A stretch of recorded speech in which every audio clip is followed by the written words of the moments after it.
안녕하세요. 오늘은 특별한 특별한 책을 하나 소개해 드리겠습니다. 사실 제가 반도체 오디세이, 제가 읽어보고 소개를 드렸기는 드렸는데요. 그때 제가 여러분한테 말씀드리기를 직접 저자를 한번 모시겠다 이런 말씀을 드렸는데요. 제가 굉장히 좀 바쁘신 분 어렵게 모셨습니다. 우선 유진증권센터장 하고 계시죠. 본인 소개 좀 간단히 해주시죠. 저는 현재 유진투자증권 리서치 센터장을 맡고 있고요. 반도체 산업을 좀 오랫동안 나름대로 분석을 해왔습니다. 근데 우리 교수님께서 저를 좋게 봐주셔서 여기 자리에 초대해 주셔서 너무 영광으로 생각을 합니다. 감사합니다. 저는 우리 이 센터장 개인적인 인연을 생각하면요. 제가 증권사를 옮기면서 리서치 센터를 새로 크게 키워야 했었어요. 그래서 각 분야의 최고 리서치 애널리스트들 이런 걸 모셨는데요. 반도체 담당 그때 이승욱 최고 애널리스트였는데 이분 모시러 갔는데 안 오겠다고 그래가지고 모시지 못했었습니다. 그런 건 아니었고요. 우선 책 제목이 아주 특별해요. 오디세이라는 단어가 들어가지고 보통 반도체 산업의 미래든지 이런 식으로 책이 나오는데요. 오디세이가 들어가는 이 이유부터 좀 책을 쓴 동기부터 좀 말씀 좀 해주시겠어요? 사실은 책을 쓰자는 그런 요구나 이런 제안들이 되게 많았었는데 사실 제가 실력도 좀 안 되는 데다가 그리고 또 우리 교수님 아시는 것처럼 리서치 센터 생활하면서 되게 바쁘잖아요. 예, 그렇죠. 워낙 시간이 없고 이래서 계속 좀 고사를 위해서 해왔는데 이제 그런 제안을 받을 때마다 나중에 언젠가 한번 써야 되겠구나라고 생각을 했고 그때 물론 이제 저희가 보고서를 굉장히 자주 쓰기는 하지만 그런 보고서의 전망보다는 한번 일반인들에게 반도체 산업이 좀 어려워 보이니까 이거를 좀 쉽게 접근할 수 있게 하려면 어떤 게 좋을까 그래서 과거 역사 이야기부터 이렇게 좀 흘러가는 패턴으로 설명을 드리면 좀 좋지 않을까 이런 생각도 좀 했었고요. 그래서 책은 올해 이제 쓰기 시작을 했지만 제목은 사실은 굉장히 몇 년 전에 정해놨습니다. 나중에 쓰게 되면은 반도체 오디세이라는 제목으로 책을 써야 되겠다라고 생각을 했었습니다. 그래서 제가 우리 이 센터의 전공을 보니까 대학에서는 컴퓨터 공학, 그다음에 대학원에서는 경영학. 그래서 이 책을 어떻게 하면 반도체 이렇게 쉽게 설명할 수 있을까 그런 생각이었는데요. 이 전공을 보니까 반도체를 컴퓨터 공학을 했고 또 경영하면서 이 책 보면서 이분 역사도 참 많이 공부하셨다 이런 생각이 들었었어요. 근데 컴퓨터 공학 했다고 반도체를 솔직히 잘 아는 건 아니고요. 제가 어쨌든 증권사에 이제 오게 돼서 반도체에서 오랫동안 분석을 하다 보니까 또 기초적인 내용도 좀 많이 설명을 드리고 이러다 보니까 좀 이런 식으로 풀어가면 좀 좋겠다 해가지고 좀 사실 다 아는 얘기죠. 사실 역사 얘기 다 아는 얘기지만 이거를 좀 재미있게 제가 연결해서 설명을 드리면 어떨까 해가지고 그렇게 좀 잡아왔습니다. 그래서 이 책 내용 보면은 6부로 되어 있는데 1부, 2부는 반도체 역사, 그 다음에 2부에서 반도체 제조 공정이 들어가 있더라고요. 사실 저도 그동안 반도체 공부하면서 굉장히 어려웠었어요. 근데 이 책을 보면서 그래도 조금 쉽게 이해할 수 있었습니다.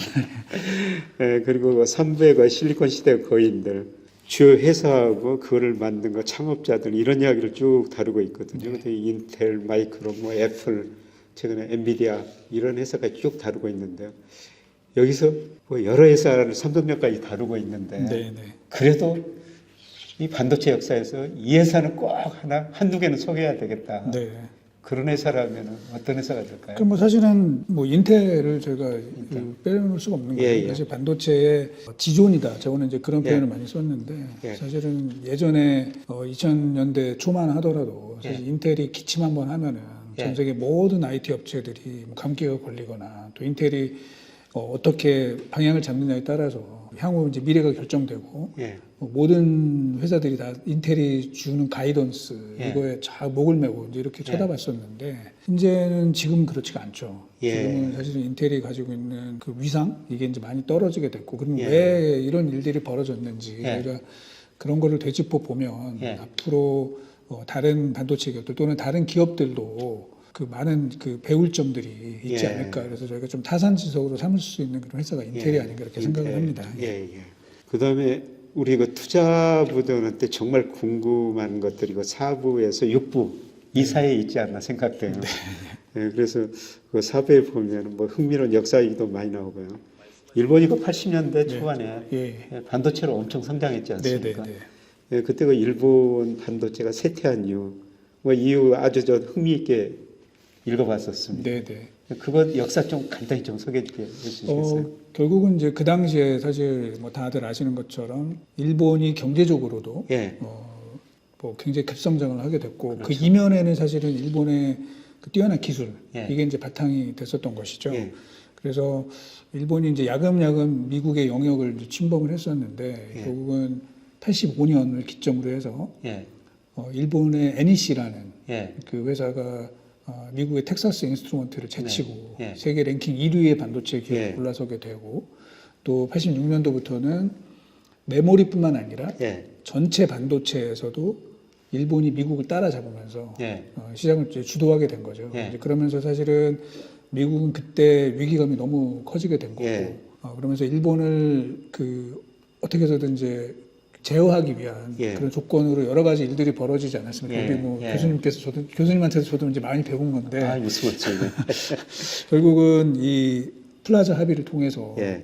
갑자기 일본 엔화를 이제 2배로 강세를 예. 시키니까 이제 일본의 그 엔화 이제 원가 경쟁력이 떨어지게 된 예. 거죠. 원가 경쟁력이 떨어지게 됐고 예. 그다음에 연이어서 86년도에 예. 그 미일 반도체 협정 예. 뭐 이거를 체결하게 된 건데 요 스토리는 기본적으로 다 아시는데 예. 그때 이제 중간에 보면은 제가 여기 제목에 보면은 스크류의 공기방울이 불러온 나비 효과 그거를 좀 써놨는데요. 예. 당시에 그 뭐 잠수함 이야기입니다. 예. 스크류 잠수함과 관련돼서 그러니까 소련의 잠수함을 탐지하기 위한 예. 미국의 계속된 노력이 있었는데 어느 순간 그 소련 잠수함의 그 스크류 소리가 들리지 않는 예. 이런 일들이 벌어졌다는 거죠. 예. 그리고 그거를 미국에서 조사를 했더니 그 이면에 이제 일본의 도시바가 예. 좀 개입이 됐었던 것이 예. 있었던 거죠. 그래서 그거를 기점으로 해서 사실 미국 내에 반일 감정이 굉장히 올라가게 된 예. 거죠. 그래서 그때부터 이제 일본을 오히려 더 압박을 하게 됐던 거죠. 그래서 미일 반도체 협정의 이면에는 이제 그런 부분들이 좀 있었다. 그리고 그렇게 되면서 일본의 반도체가 이제 큰 충격을 받고 예. 휘청하게 된 거고 예. 그때 마침 이제 우리 삼성전자가 예. 반도체를 뭐 시작을 해가지고 이제 굉장히 어려움을 겪고 있었는데 결국은 뭐 제가 볼 때는 뭐 미국이 한국이 이뻐서 그런 건 아닌 것 같고 일본을 견제하기 위한 그런 방안으로 했는데 그거를 우리 반도체 업체들이 예. 굉장히 수혜를 많이 받은 거죠 결국은. 예. 그렇죠. 그러면서 사실은 제가 이 말씀을 좀 드린 거는 뭐 일본이 못했다라고 그런 게 아니라 한국의 반도체 신화가 어떻게 탄생이 됐는지 예.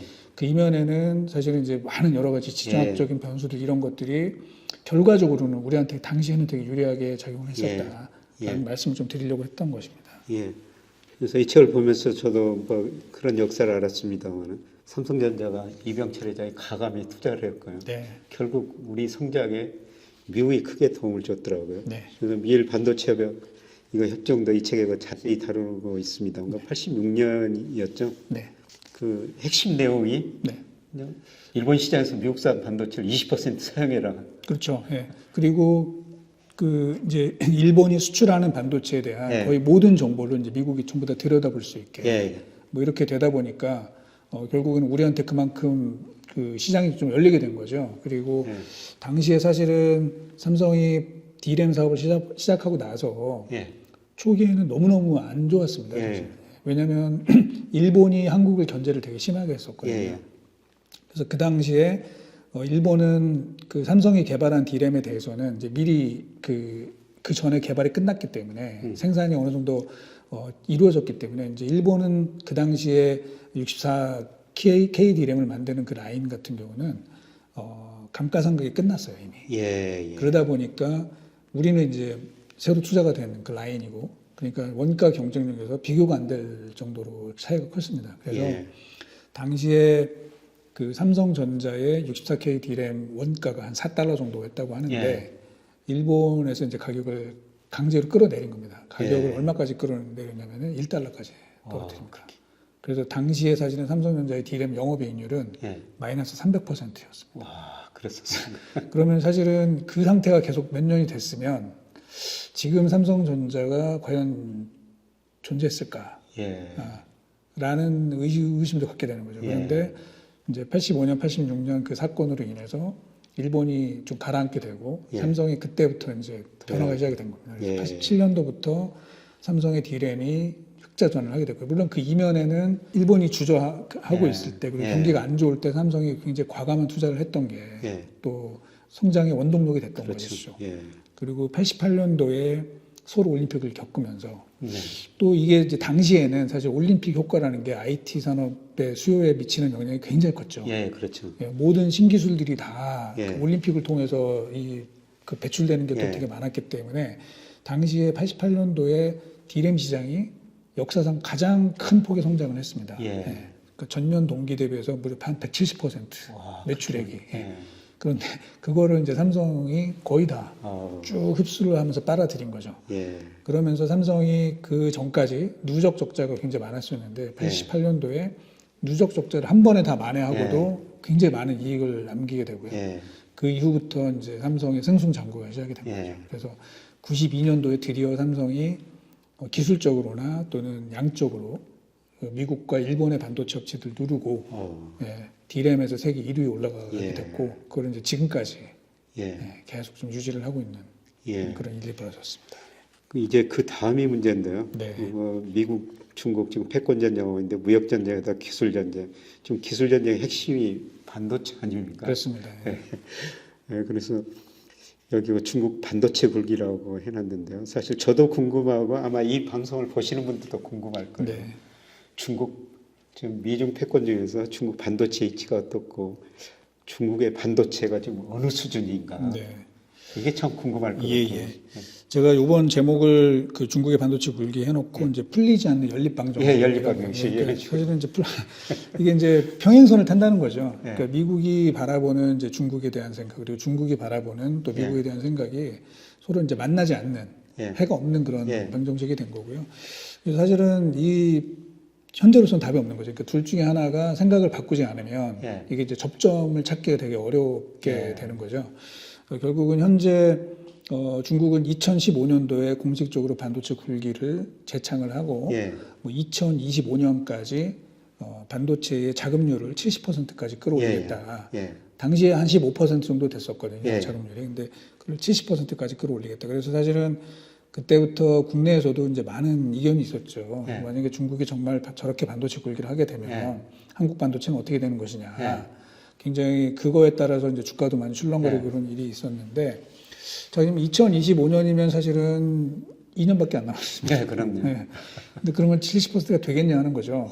결론은 안 되고 있습니다. 그리고 당시에 비해서 중국의 반도체 산업도 커지고 중국의 반도체 생산량도 많이 늘어난 거는 사실이지만 중국 반도체의 그 기술적인 그 자립도는 그럼 그때보다 많이 높아졌느냐? 그렇지는 않은 것 같아요. 거의 큰 변화가 없다. 왜냐하면 사실은 이제 반도체는 워낙 여러 가지 다양한 그 첨단 기술들이 들어가게 되는데 뭐 교수님 잘 아시는 것처럼 정말 그 핵심적인 기술들은 흔히 말하는 이제 저희가 뭐 초크 포인트라 그러죠. 초크 포인트를 미국과 유럽, 일본이 몇 군데 딱 쥐고 있거든요. 그러니까 이제 그거를 넘어서기는 너무너무 어려운 것 같습니다.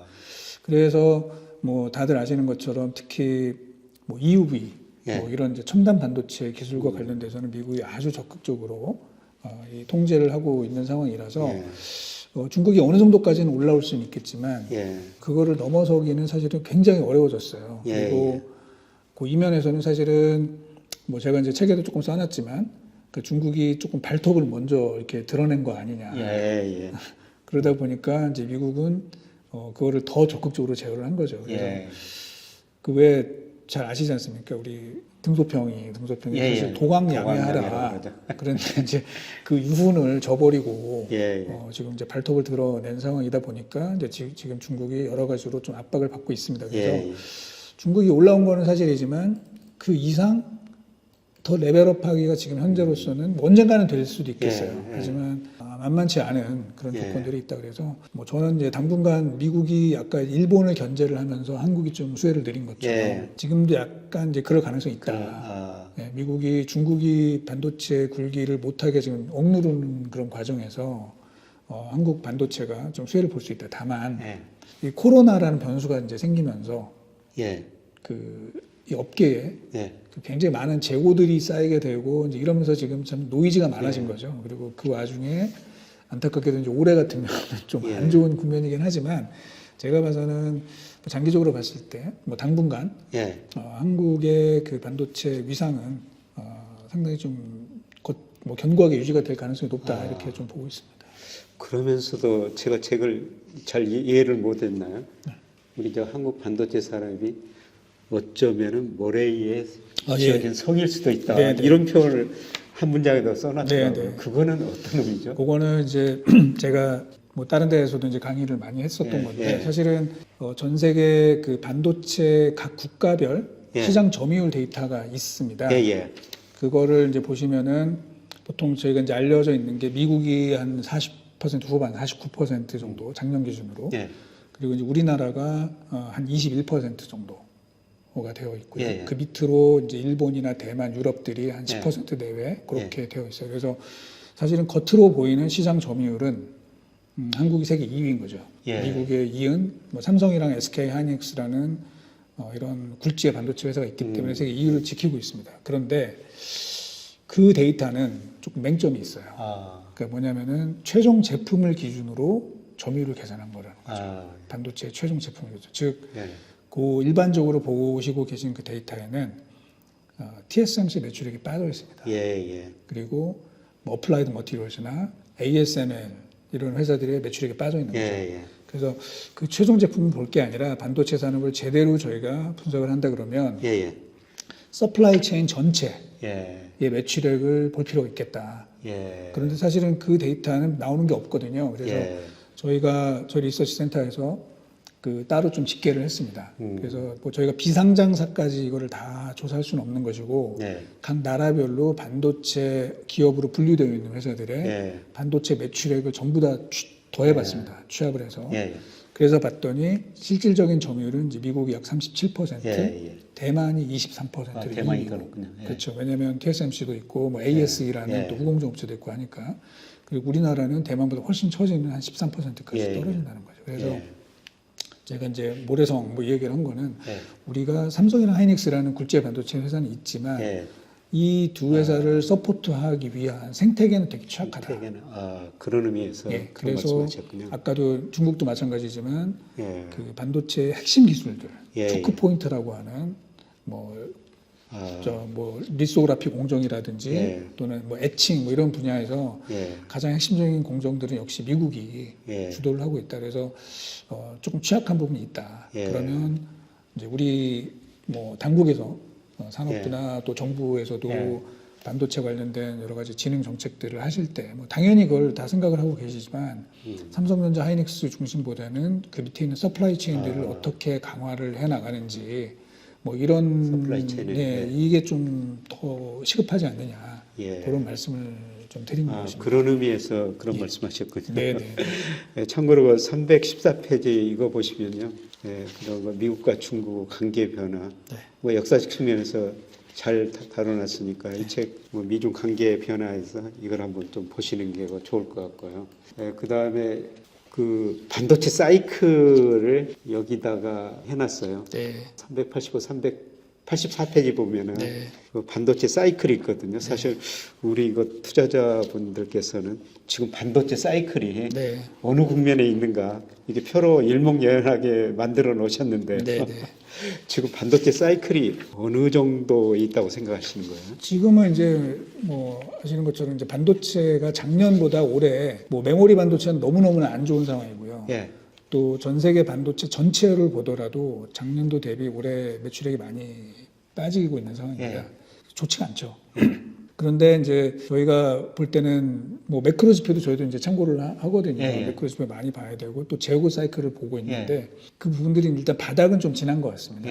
그래서 이제는 뭐 아직 좋은 건 아닙니다. 좋은 건 아니지만 이제는 좀 올라가는 사이클이 나오면서 내년도에서 잘하면 내후년도까지 좀 상승 기조가 이어질 가능성이 높다라고 보고 있습니다. 그러니까 지금 사이클이 과거랑은 좀 다르게 굉장히 이제 노이즈들이 많거든요.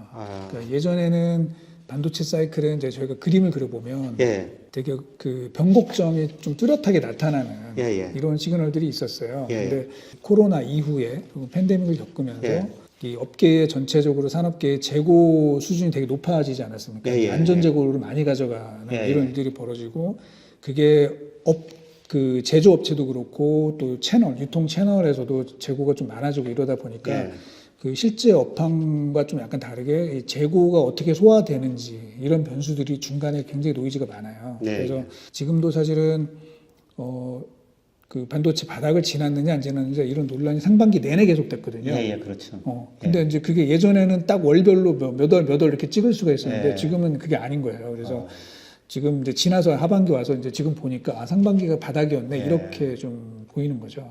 좀 불규칙하게 이렇게 움직이다가 어느 순간 보면은 이제 조금 올라와 있는 그렇게 된 거라서 지금 올해 이제 뭐 4분기부터 해서 내년도 상반기까지는 제가 볼 때는 쭉 좀 올라가는 그림이 나올 것으로 기대를 하고 있습니다. 최근에 보면은 뭐 우리가 경제신문에 보면은 디램 가격이 좀 계속 올라가고 있다 이런 그림도 나오고요. 그다음에 월별 수출 보면은 사실 우리 반도체 비중이 2018년에 우리 수출의 20%까지 갔다가 맞습니다. 뭐 최근에 올해 보니까 14%로 많이 줄어들었더라고요. 근데 9월, 10월 통계를 보니까 반도체 금액도 증가하고 있고요. 그런데 이 통계가 맞는지 모르겠으면 우리 반도체가 중국으로 40%, 홍콩으로 15%.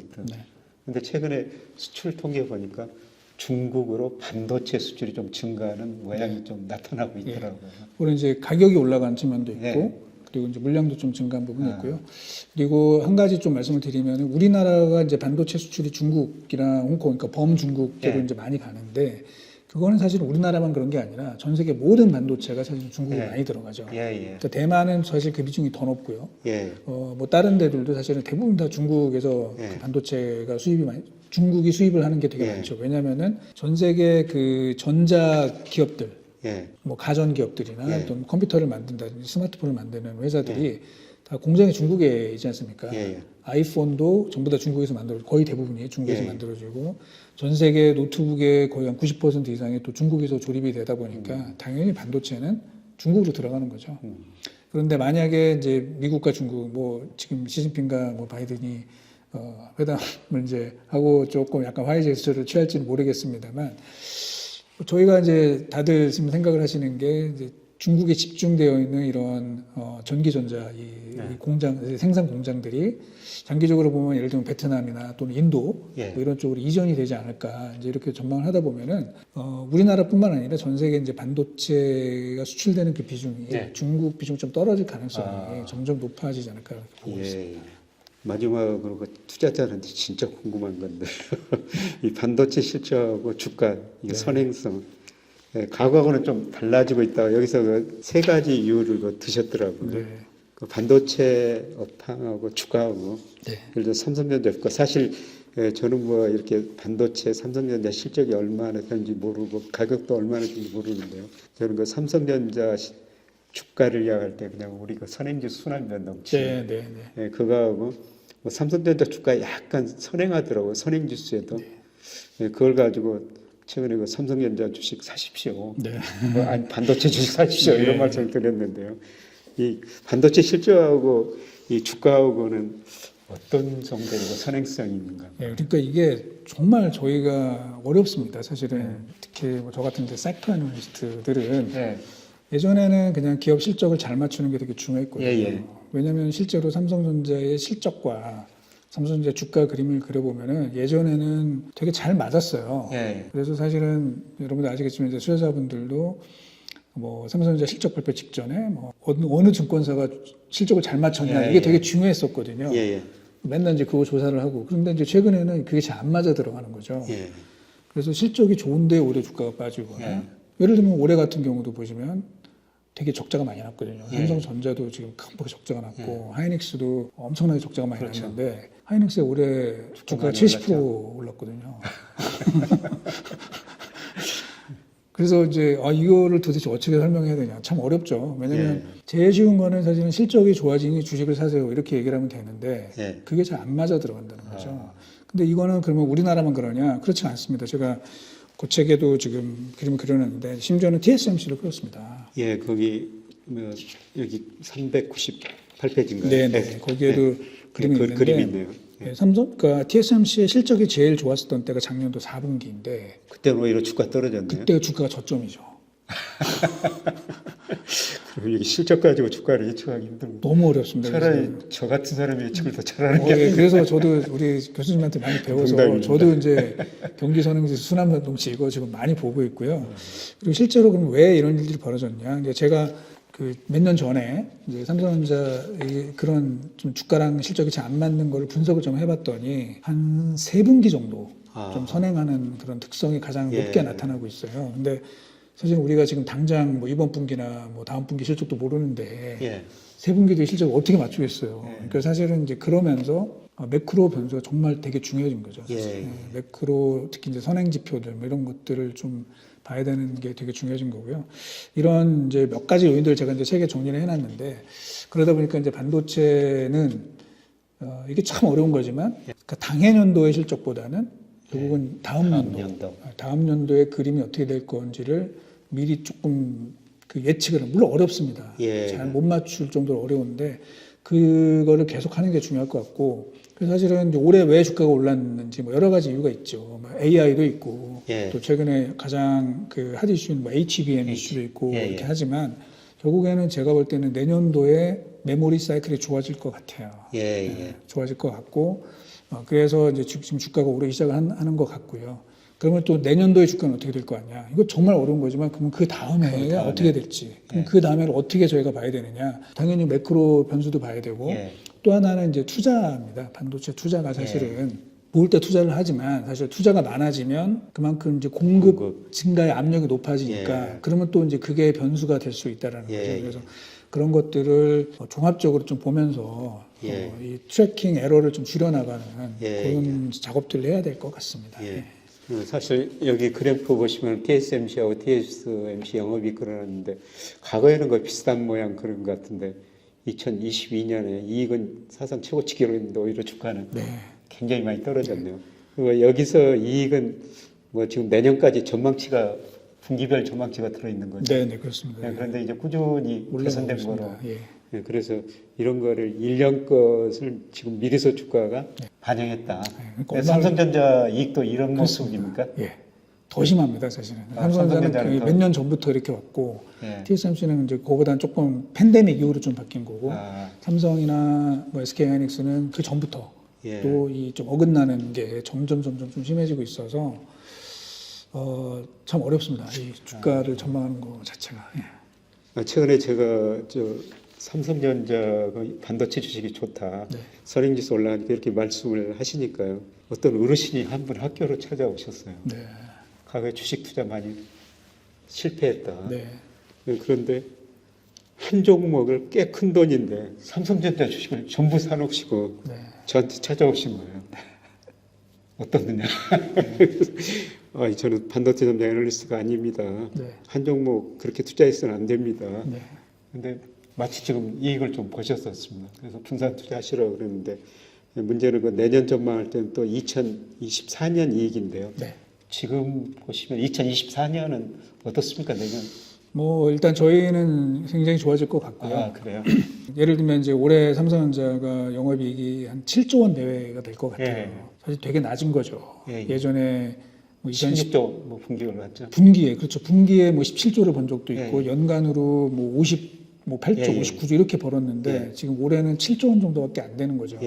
되게 안 좋은 상황인데 이제 내년도에는 반도체 사이클이 좋아지면 올해는 반도체가 적자가 있으니까요. 근데 지금 이제 서서히 회복이 돼서 빠르면 내년도 1분기 아니면 2분기부터 반도체가 흑자로 돌아서게 되고 그렇게 되면은 제가 볼 때는 물론 이제 제추정치예요. 뭐 계속 바뀔 수는 있지만 올해보다 영업이익이 삼성전자가 한 30조 원 가까이 증가하지 않을까. 그래서 올해 7조 원에서 내년도에 30조 원대 중후반. 그리고 그 다음 2024년에는 지금 2024년이 그렇고 2025년도에도 2025년 제가 그 다음에 2025년 2025년도에도 일단 좀 더 증가할 것으로 봐서 과거 50조 원대 우리가 알고 있는 삼성전자의 그 바라는 그 정도 수준까지도 가능하지 않을까 하는 게 좀 보고 있습니다. 제가 많이 좀 참조를 하시고요. 그 다음에 우리가 이 센터장이 인문학까지 뭐 사회과학하고 인문학하고 과학하고 접목시켰다 그런 생각이 드는데요. 그 마지막 뭐 챕터 정도 이렇게 보니까 반도체 투자자가 루이비통 실적을 봐야 하느냐. 네. 이거는 무슨 의미죠? 사실은 이제 이것도 이제 팬데믹 이후에 우리가 네. 소비 패턴이 굉장히 큰 변화가 있었습니다. 예를 들면은 저희가 2020년 이제 팬데믹이 온 거죠. 네. 그래서 세계 경제가 큰 폭의 역성장을 했죠. 예, 그렇죠. 역성장을 했는데 반도체는 되게 좋았습니다. 예. 그때. 예. 왜냐하면 이제 사람들이 팬데믹을 겪으면서 예. 소비 패턴이 예전과는 굉장히 다른 변수가 생긴 예. 거죠. 결국 여행을 못 가고 그렇죠. 여행을 못 가니까 이제 면세점에서 흔히 말하는 예. 명품 소비가 이제 줄어들게 되면서 예. 결국은 집에 앉아서 뭐 넷플릭스를 보거나 예. 뭐 게임을 하거나 이제 이렇게 되다 보니까 또는 원격 근무를 해야 되고 그러다 보니까 당연히 이제 노트북이나 이런 IT 기기 예. 소비가 늘어난 거죠. 그래서 예. 세계 경제가 역성장을 했는데 반도체는 오히려 되게 좋은 일들이 예, 벌어진 예, 예. 거죠. 그리고 그 다음에는 이제 거치면서 예를 들면 작년하고 이제 올해 같은 경우에는 반대가 된 거죠. 예. 결국은 팬데믹이 끝나고 이제 엔데믹이 시작이 되니까 흔히 말하는 이제 보복 소비가 예. 불을 뿜은 거죠. 예. 그래서 정말 한풀이 여행, 예. 뭐 이거를 이제 가는 사람들이 되게 많아지면서 사실은 그 동안에 루이비통 실적이 되게 좋았거든요. 예. 그리고 뭐 캐링, 그러니까 구찌 브랜드를 가진 예. 캐링이라는 기업도 실적이 너무너무 좋았습니다. 예. 그러면서 사실은 사람들이 돈을 쓰는 게 이제 그쪽에 집중이 되다 보니까 예. 당연히 IT 기기나 IT 내구재 쪽 예. 소비는 줄어들 수밖에 없는 예. 거죠. 근데 굉장히 큰 폭으로 줄어든 거죠. 예. 그쪽에 돈을 쓰다 보니까. 예. 그래서 당초 생각했던 것보다 그 예를 들면 삼성전자의 뭐 시장 조사팀이나 이런 데서 예측했던 것보다 너무너무 소요가 안 좋았던 거예요. 아, 예. 그러면 결국은 왜 그러냐면 사람들이 돈 쓰는 거는 정해져 있잖아요. 예, 그렇죠. 그게 이제 어느 쪽으로 가는지 이것들을 아. 저희가 판단을 해야 된다는 거죠. 그러면서 삼성전 주가 생각도 한번 해야 됩니다. 그래서 제가 이제 보면은 삼성전자에 그 많은 계신 분들이 사실은 뭐 경쟁사 분석이라든지 뭐 연관 산업 분석 이거는 너무너무 잘하세요. 예, 예. 뭐 맨날 그것만 하시니까 이제 그렇죠. 잘하죠. 그런데 그분들이 그러면 이제 이런 뭐 루이비통 또는 뭐 예를 들면 이제 오늘 얘기가 나왔던 시계 지수가 있습니다. 파테 필립 지수라든지 롤렉스 지수 이런 것들은 예. 잘 안 보시거든요. 예. 근데 그거를 같이 봐야 된다는 같이, 거죠. 예. 결국은 우리가 팬데믹을 겪으면서 소비가 굉장히 편향성을 띠는 게 예. 너무 뚜렷해지다 보니까 그게 어느 정도 정상화될 때까지는 반도체만 봐서는 안 되고 거의 모든 소비 패턴, 예. 모든 경제 지표들 이런 것들을 다 공부해야 되기 때문에 정말 더 어려워진 것 같습니다. 어려워진 거죠. 그래서 말씀은 저도 이 책 보면서요. 예, 미국의 그 소비 패턴을 한번 봤어요. 예, 내구재, 이제 준내구재, 비내구재, 뭐 서비스 소비 이런 식으로 나눠지는데요. 예, 그런데 말씀하시는 것처럼 2020년 그 코로나 2021년 때는 미국도 내구재 소비가 급격히 늘어났더라고요. 네. 근데 말씀하신 건 내구재 한 번 사면 오래 쓰지 않습니까? 예, 거의 정체되고 최근에 그 서비스 소비가 많이 늘어나고 있더라고요. 그래서 근데 이제 최근에 이제 보시면은 그 루이비통이 워낙 고공행진을 하다가 최근에 실적을 보면 루이비통도 성장률이 절반으로 뚝 떨어졌고 또 캐링 이제 구찌 브랜드인데요. 여기도 성장률이 두 자릿수를 하다가 이제는 지난 분기부터 이제 마이너스로 들어갔습니다. 즉 제가 볼 때는 이제 그런 여행이나 뭐 면세점 소비도 조금 이제 둔화되기 시작을 한다는 거죠. 한풀이 여행이 이제 어느 정도 좀 지나간 거고 또 아까 말씀드린 뭐 파테 필립 지수라고 하는 것도 지금 고점 대비해서 한 47% 정도 이렇게 떨어지게 되면서 그러면은 이제 그쪽에 돈 쓰는 게 조금 완화가 되면은 뭐 이쪽 우리 IT 쪽으로 조금 돈이 들어갈 가능성도 좀 높아진 거죠. 그래서 그런 것들도 저희가 좀 보면서 이렇게 판단해야 되는 게 맞지 않나라고 생각을 합니다. 아주 그 재밌는 이야기 같아가지고 마지막 부분에 이렇게 해가지고 제가 질문을 드렸습니다. 혹시 제가 뭐 이 책에서 전반적으로 한번 짚어보고 질문을 드렸는데 제가 질문을 못 드린 분 혹시 이 책을 쓰시면서 우리 저 투자자들 우리 독자들이 이 부분은 조금 더 공부하셨으면 좋겠다 이런 부분이 있으신가요? 그러니까 이제 사실은 뭐 과거 옛날 얘기는 사실은 뭐 다 딴 데 나와 있는 거 제가 이제 좀 정리를 좀 잘 해놓은 거고요. 정말 중요한 거는 뭐 내년 내후년도에 반도체 IT가 어떻게 될 거냐 하는 건데 다들 알고 계시지만 가장 중요한 그 변수는 이제 AI입니다.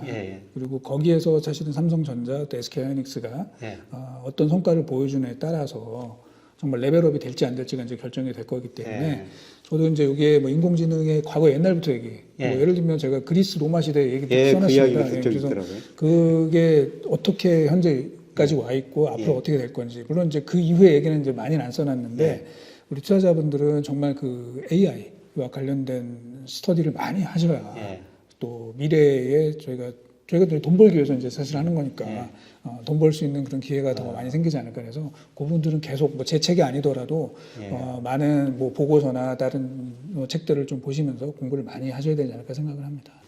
뭐 여러 번 강조도 지나치지는 않을 것 같습니다. 오늘 저 귀한 시간 내주셔서 정말 고맙고요. 제가 이 책을 또 저자까지 이렇게 모시다가 여러분한테 소개해드리는 거는 반도체 우리가 그 산업 자체만 이해하려면 조금 힘든데요. 우리가 이승우 센터장께서는 역사까지 접목시켜가지고 아주 쉽게 책을 쓰고 또 미래를 내다보는 통찰력이 뛰어난 분인 것 같아가지고 제가 이 책을 미리서 한번 소개해드리고요. 또 모셨습니다. 여러분 앞으로 반도체 투자, 반도체 산업을 이해하는데 이 책 꼭 보시고요. 도움이 되셨으면 이런 생각을 말씀드리면서 꼭 한번 다시 한번 꼭 정도 한번 해보시기 바랍니다. 이사님 오늘 귀한 시간 내주셔서 정말 고맙습니다. 네, 감사합니다. 고맙습니다.